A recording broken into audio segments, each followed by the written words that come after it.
Hello everybody, this is Miss Kayla at the Coopersville Area District Library, and I am here with another adult craft night for you.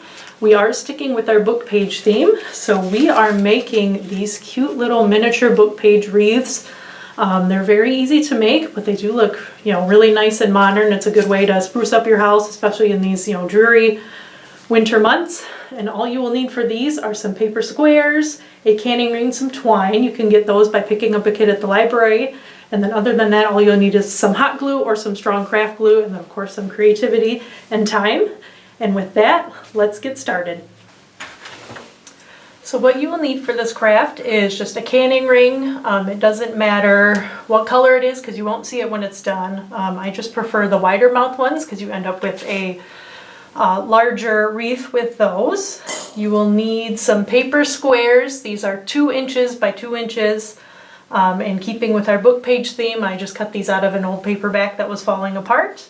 You can also pick some up at the library with a kit. Some twine. It doesn't need to be very long, just long enough to hang it. And you will need strong craft glue or a glue gun. I like the glue gun just because it works quicker and easier, and I know it's going to stick to the metal. And then you'll need either a pencil or a pen, or I have a Sharpie marker I found is a good size to work with, and you're just going to be scrunching your paper around that so it's not to write with, just to help you use it as a tool to get your paper. And so what we are going to do, it's very easy. You just take a square of your paper. Again, this is 2 inches by 2 inches. You're going to take your pen or your marker or whatever you have, and you are just going to put that right in the middle of the square, and then you're just going to crunch your paper around it like that. It's kind of like if you ever made one of those like glue piñata paper things with like tissue paper in kindergarten class. That's kind of what it is. You're just doing it with book paper instead of tissue paper. If you just crunch it like that, I found leaving it on the pen is actually easier for gluing, and it just helps you get it in the right place. So once you do that, you are just going to put a pretty sizable glob of glue on there because you want to make sure it sticks. And then you're just going to stick it to the inside ring. So this way is right way up. If you're putting in a jar, this way is wrong way up. And you're just going to take it and you're just going to stick it on the inside lip in there. And just hold it down for a few seconds to make sure it sticks. And then you're just going to keep doing that again. Do it a few more times with you. Again, just kind of crumple it around the bottom of your pen there. Keep it on there. Put a big ol' glob of glue on the bottom. And you just want to stick it right in there. I found it works best if you try to get them close together as possible. It gives you more volume in the end there. Hold it on there, get all your cobwebs off of there. Do it again. So here you go. Here's your, let me find the camera. There's your paper, there's your pen. Just stick it right in the middle. You just kind of crumple it around. There's really no way to do it. It's going to look good no matter what you do. Then put your big old glob of glue. Kind of spread it out so you get good surface area there. And then you're just going to stick it right next to the last one you put in there. There you go.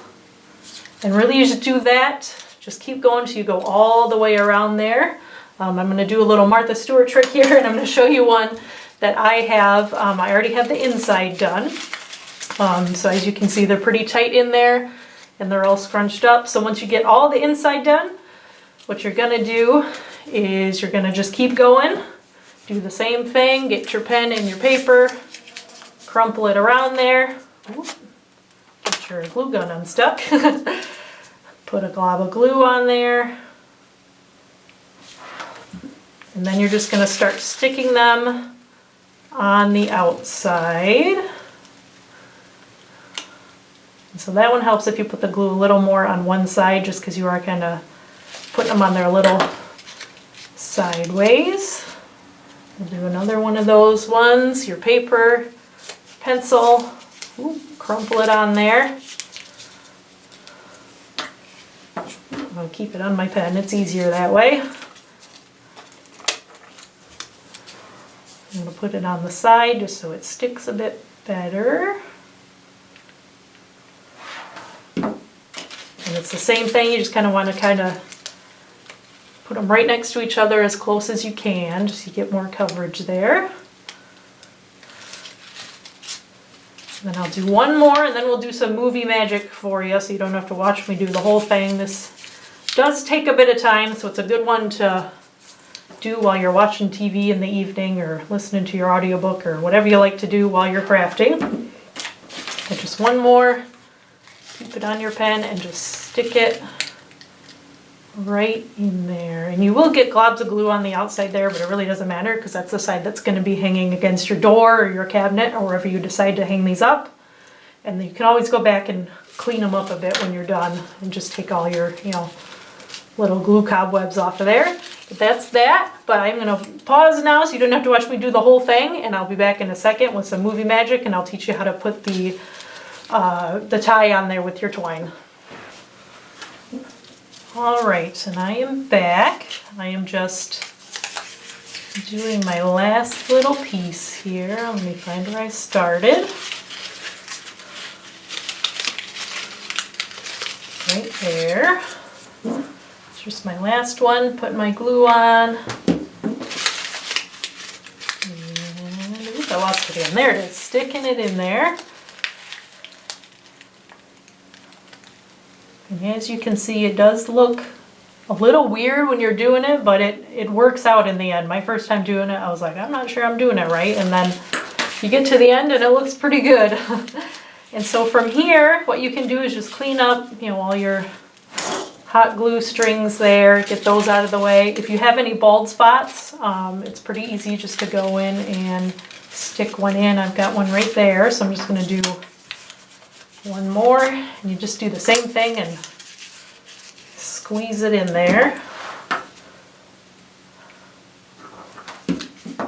Just that. I'm just going to take my little bald spot there and just shove it in there.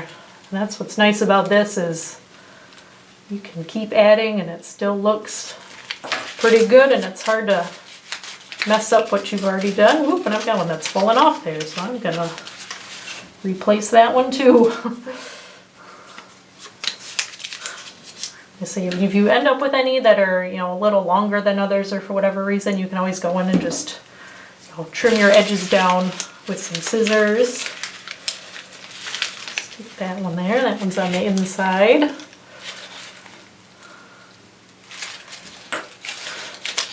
And then you can see a little bit of my ring, so what you can do, if you really wanted to, you could go and try to just fill that in by gluing in more.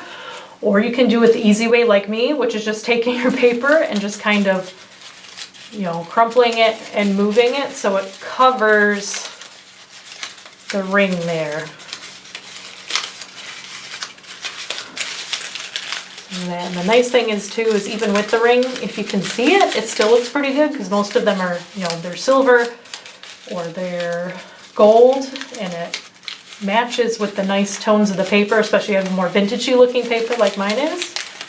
And I'm just going to kind of crumple those, kind of just pushing them together so the edges of the paper, kind of meet over the ring there. And it's not perfect, but you know what? It's good enough for me. You always notice your mistakes more than other people do. So there we go. So I'm happy with that one. So that is my finished wreath. So now all we have to do is put on the twine so we can hang it up. And I found the easiest way is definitely to hot glue, just because there's a lot of paper in the way. It's going to be hard to tie it on there. So this is how I did it. So you take it and you flip it upside down. Be careful not to smush it too much. And you're going to take your twine. Mine's got some burls in there. There we go. Take that out. Take your twine, and you're just going to take the two ends and meet them together just so you can find the middle there. So there's my middle. So I'm just going to keep that looped so I know. Take your wreath, find which way you want to be on top. This top's a little fuller up there for me, so I want that to be my top. So I'm just going to flip it over and put that up so I know which side is my up, and it helps because there's more glue there so I can see it, so I'm not going to lose it. And what you're gonna do is just take a dot of glue, start on the bottom, and then you're just gonna put the middle there, and that's just gonna help you keep it even. Not that you can't trim your twine at the end, but you know, if you wanna use the full length. And then the easiest way from there is just to do it in sections. So I'm just gonna go one way, put a line of hot glue, stick my twine down. You will get some on your fingers. Then do the other side. Put a line of hot glue, just stick it down. And I'm just working side to side, so each one has a little time to dry before I start moving it again so it doesn't come off. And this one I'm actually going to get a little brave here and just do a big section. Just stick that down. And this part too is nice because if you get messy with hot glue again, no one's going to see it because this is the back side of it. Do this section. You're just going to have a meet in the middle at whatever you decided was the top of your wreath.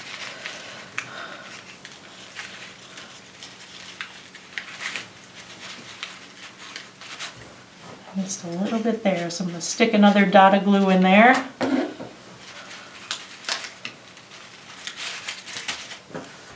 Clean up all my little cobwebs.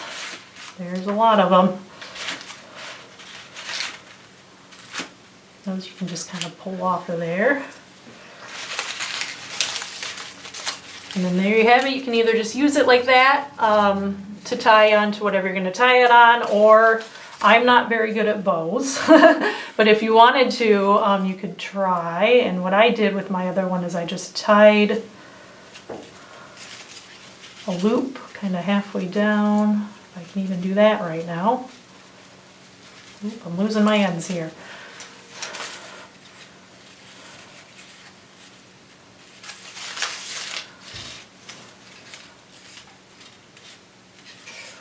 Just tied a loop. Ooh, not working out there, but that works. You know, if you want to do that and just hang it on a hook, or you can take the tops here and do a little bow, just like tying a shoelace, or if you get, you know, if you're better at fancy bows than I am, that works too. But really all you need is just a loop, so you can hang it wherever you're gonna hang it. The example I used from the internet, she had them hung on her cabinets. That was really cute. I would just, you know, make sure you're keeping it away from your stove. I don't want to start any fires. They're obviously not weatherproof just because they are made of paper. So I would not suggest putting them in an outside door that isn't protected from rain or snow or anything. But if you did want to use it, the good news is you're so cheap and they're easy to make that if yours did get wet, you can just make yourself another one, or just put it on, you know, like an inside garage door or one in your house. But that is the craft. As you can see, it's pretty easy. It's not very quick, but you know, it's one you can definitely do while, you know, watching TV or doing something else. I hope you enjoyed, and join us again next month for another craft. Thank you.